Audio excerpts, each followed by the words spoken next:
જય જિનેન્દ્ર। લોકોની કમ્પ્લેન હોય છે કે અમારા સાથે ચીટિંગ બહુ થાય છે, ફ્રોડ લોકો બહુ છે। તો કેવી રીતે લોકોને ઓળખવા? જેવી રીતે કે બિઝનેસમાં ચીટિંગ થાય છે, રિલેશનશિપમાં ચીટિંગ થાય છે, કે પાર્ટનરશિપમાં ચીટિંગ થાય છે, તો અમારે શું કરવાનું? લોકોને અમારે કેવી રીતે ઓળખવાના?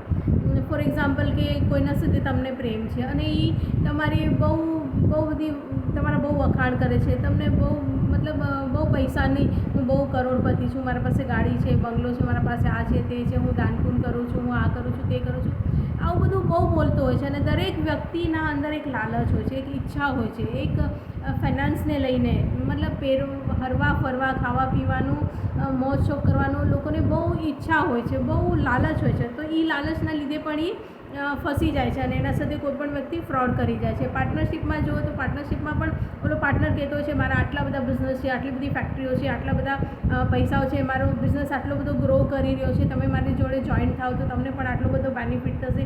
એ તમને એટલી મીઠી મીઠી વાત કરે છે અને તમે એની વાતમાં આવી જાઓ છો અને તમે તમારા પૈસા એના સાથે ઇન્વેસ્ટ કરી દો છો અને ઓલો તમારા પૈસા લઈને જતો હોય છે। ઇન શોર્ટ કહેવાનું શું છે કે લાલચ, મોહ, માયા જે તમારા અંદર છે ને એ જ તમને નુકસાન પહોંચાડે છે। કોઈ કોઈના સાથે ચીટિંગ નથી કરતું, કોઈ કોઈના સાથે દગો નથી કરતું।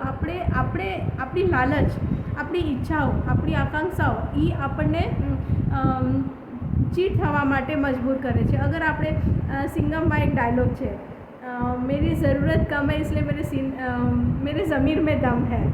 मतलब अगर તમારા અંદર લાલચ નહીં હોય, અગર તમારા અંદર બહુ ઈચ્છાઓ નહીં હોય, મતલબ સંતુષ્ટ આત્મા હશો તો તમારા ज़मीરમાં દમ આવશે। તો કોઈની તાકાત નથી કે એ તમને ફ્રોડ કરી શકે, તમારા સાથે ચીટિંગ કરી શકે। તો ઓલવેઝ આપણી ઈચ્છાઓને ઓછી કરવાની, આપણી લાલચને ઓછી કરવાની, તો કોઈ તમારા સાથે ફ્રોડગીરી નહીં